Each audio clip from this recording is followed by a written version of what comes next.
శరన్నవరాత్రి మహోత్సవంలో శుద్ధ చవితి నాడు శ్రీ అమ్మవారు శ్రీ కాత్యాయని దేవిగా దర్శనమిస్తారు. పూర్వం కథ అనే మహర్షికి దేవి ఉపాసన వల్ల ఒక కుమారుడు కలిగాడు.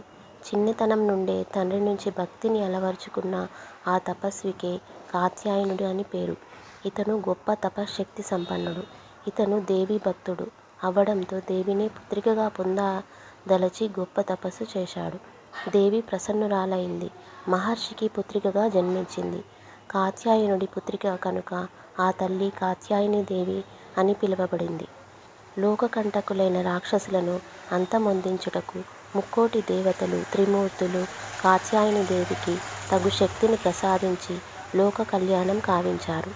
కాత్యాయని దేవి భక్తుల పాలిట కల్పవల్లి. ఆ తల్లిని ఆరాధించడం వల్ల చతుర్విధ పురుషార్థాలు సిద్ధిస్తాయి. రోగములు, శోకములు, భయాలు నశిస్తాయి. ఆయురారోగ్యాలు, సుఖ సంతోషాలు భక్తుల ఇంట వర్ధిల్లుతాయి. ఓం శ్రీ మాత్రే నమః.